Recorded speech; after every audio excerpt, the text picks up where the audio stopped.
Chers lecteurs et lectrices, aujourd'hui nous allons vous raconter l'histoire sombre et macabre de Leonard Lake et Charles Ng, deux des tueurs en série les plus sinistres de l'histoire criminelle américaine.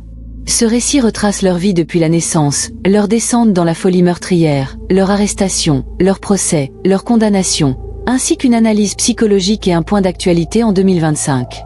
Chapitre 1. L'enfance brisée et les racines du mal. Leonard Lake, un enfant instable dans une Amérique post-guerre. Leonard Fraser Lake naît le 29 octobre 1945, dans le Connecticut, États-Unis. Très tôt, son enfance est marquée par la négligence émotionnelle, des troubles scolaires, et une fascination inquiétante pour les armes, la survie en milieu sauvage, et la science-fiction dystopique. Il grandit dans une famille dysfonctionnelle, et développe une personnalité repliée, anxieuse et obsessionnelle. Adolescent, il lit avec avidité des œuvres comme Logan S. Run ou The Collector de John Fowle, un roman qui parle d'un homme qui enlève une jeune femme pour la garder en captivité. Ce livre deviendra une véritable bible pour Lake. Malgré un QI élevé, estimé entre 125 et 130, il est renvoyé de plusieurs écoles, souffre de troubles obsessionnels compulsifs, TOC, et développe un attachement morbide aux armes à feu.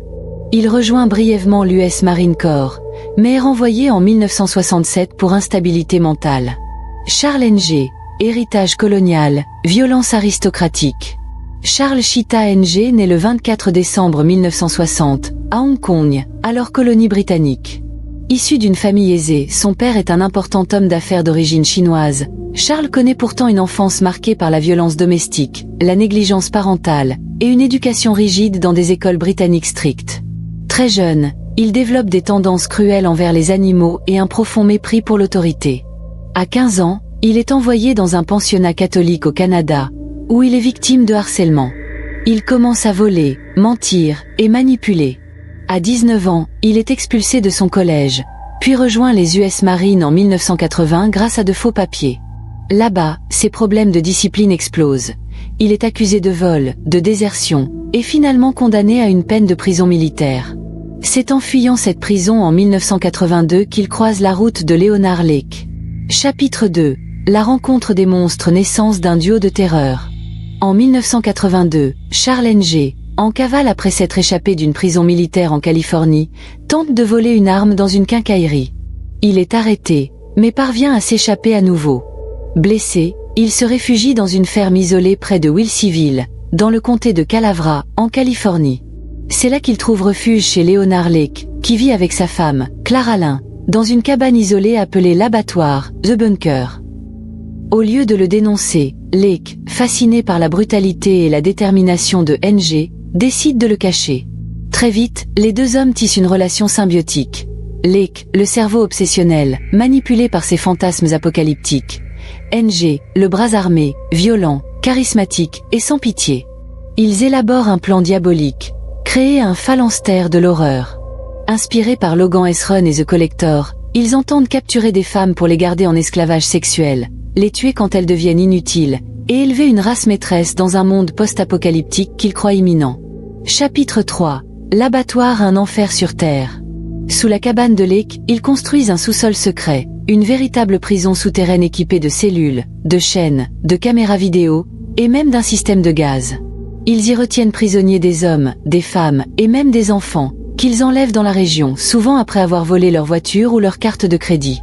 Leur crime commence en 1983. Leur première victime connue est Brenda O'Connor, 25 ans, enlevée avec son petit ami. Ce dernier est tué, Brenda est violée, torturée, filmée, puis étranglée.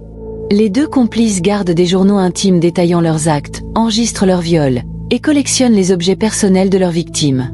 Parmi les victimes, il y a Paul Cosney, 49 ans, enlevé à San Francisco en novembre 1984. Ensuite vient le tour de Michelle Mitchell, 19 ans, étudiante, enlevée puis séquestrée pendant des semaines avant d'être tuée. Ensuite il y a eu Scott Stapley, 25 ans, et Ruth Stapley, 50 ans, mère et fils assassinés ensemble. Puis, Lonnie Bonseur, Lonnie Bon Jr. 10 ans, et Lonnie S. Ami, tués parce que le père soupçonnait Lake de maltraiter son fils. Au total, les autorités estiment entre 11 à 25 victimes, bien que seuls 11 aient été formellement identifiés. Le couple Bon et leur enfant révèlent l'horreur au grand jour. Lake avait recruté le jeune Lonnie Jr. comme apprenti, mais le garçon a fini par parler à son père. Chapitre 4. L'arrestation, la chute des bourreaux. Le 2 juin 1985, Leonard Lake se rend dans un magasin shoplifting à San Francisco pour acheter des piles. Il utilise la carte de crédit volée de Paul Cosney. Soupçonné de vol à l'étalage, il est arrêté. À l'arrière de sa voiture, la police trouve des armes, des vêtements ensanglantés, des journaux intimes détaillant les meurtres, des cassettes vidéo de viol et de torture ainsi que des objets appartenant à des personnes portées disparues. Quelques heures après son arrestation, Lake avale une pilule de cyanure dissimulée dans une bague et meurt à l'hôpital sans avoir jamais été jugé. Mais les enquêteurs découvrent l'existence de Charles Ng grâce aux journaux de Lake. Un mandat international est lancé. Ng, qui s'est enfui au Canada, est arrêté à Calgary en juillet 1985 lors d'un braquage dans un magasin de sport. Commence alors l'un des plus longs et des plus coûteux processus d'extradition de l'histoire canadienne. Ng conteste son extradition pendant plus de 7 ans, invoquant le risque de la peine de mort. Finalement, en 1991, il est renvoyé en Californie. Chapitre 5. Le procès, une bataille judiciaire sans fin. Le procès de Charles Ng s'ouvre en 1998. 13 ans après les faits. Il est accusé de 12 meurtres avec circonstances aggravantes, enlèvements, viols et actes de torture. Le procès dure plus de 2 ans, devient le plus long et le plus coûteux de l'histoire de Californie, plus de 15 millions de dollars. Ng plaide non coupable, affirmant que Lake était le vrai cerveau, et qu'il n'a fait que suivre ses ordres. Mais les preuves sont accablantes, ses empreintes sur les armes, ses aveux partiels, et surtout les vidéos où on l'entend rire pendant qu'il viole des femmes. En 1999, le jury le déclare coupable de 11 meurtres au premier degré. En 2001, il est condamné à la peine de mort. Il est envoyé au couloir de la mort de San Quentin, où il attend son exécution.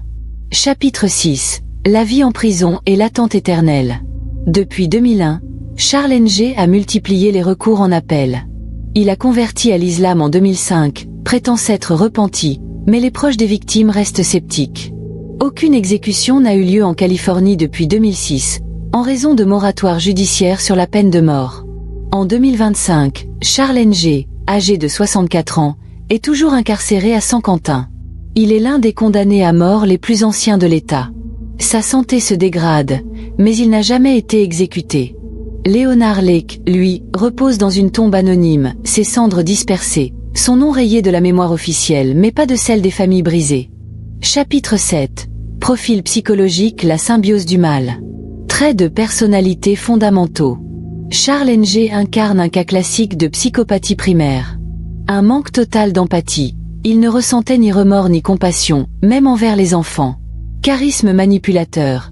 Il savait séduire, apaiser, mentir avec aisance, une arme utilisée pour attirer des victimes. Impulsivité et recherche de sensations. Il agissait souvent sous le coup du désir immédiat de domination, de sexe ou de violence. Absence de planification à long terme, contrairement à Lake. Ses actes étaient souvent guidés par l'opportunité et le plaisir du moment. Troubles de la conduite dès l'enfance. Dès l'âge de 10 ans, Ng présentait des signes précoces du triade noire, cruauté envers les animaux, pyromanie, mensonge compulsif. À l'adolescence, il accumulait les vols, les agressions verbales et les manipulations.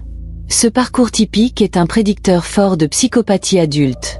Relation toxique avec Leonard Lake. Ng n'était pas un simple lieutenant. Il était activement partenaire dans le sadisme. Contrairement à ce qu'il a prétendu lors de son procès, Lake m'a forcé. Les preuves vidéo montrent qu'il prenait du plaisir à torturer, violer et humilier. Il incarnait la main exécutante du fantasme collectif, mais avec une jouissance personnelle évidente. Les experts en 2025 soulignent que leur duo fonctionnait selon un modèle de complémentarité perverse. Lake égale l'idéologue, le planificateur obsessionnel, le cerveau. Ng égale l'agent de terreur, l'incarnateur de la violence, le corps. Mais ce schéma ne doit pas minimiser la responsabilité autonome de Ng. Il aurait pu fuir. Il a choisi de rester, et de tuer. Chapitre 8. Héritage et leçons, ce que l'on sait en 2025. En 2025, l'affaire Lake Ng est considérée comme l'un des pires cas de tueurs en série en duo dans l'histoire criminelle mondiale. Leur abattoir a inspiré de nombreux films, documentaires et séries, comme Mindhunter, American Horror Story, ou Dahmer Monster.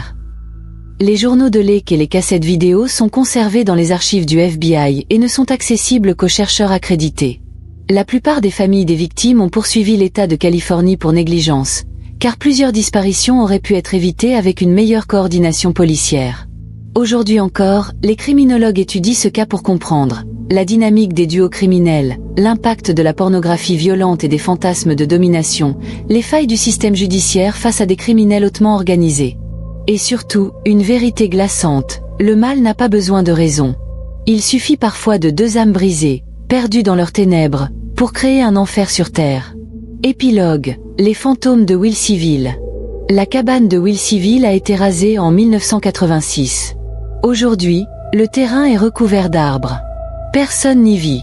Les rares randonneurs qui passent à proximité ne soupçonnent pas que, sous leurs pieds, des cris étouffés ont résonné pendant des mois. Et à San-Quentin, dans une cellule de 2 mètres sur 3, un homme de 64 ans attend la mort, non pas celle qu'il a infligée avec joie, mais celle qu'il redoute en silence. Car même les monstres ont peur, quand vient l'heure de payer. Conclusion psychologique. Charles Ng n'est pas un monstre né, mais le produit d'une enfance violente, d'un manque total de limites morales, et d'une rencontre fatale avec un autre esprit déformé. Ce qui le distingue, c'est sa capacité à incarner le mal sans hésitation, avec une froideur qui glace encore les enquêteurs. En 2025, il reste un cas d'école dans les facultés de criminologie, non pas pour comprendre pourquoi il a tué, mais pour identifier les signaux précoces qui pourraient, un jour, empêcher la naissance d'un autre Ng. Voilà, chers lecteurs et lectrices. J'espère que cette écoute vous a plu. Encore des monstres diaboliques qui n'auraient jamais dû se rencontrer ou naître, tout simplement.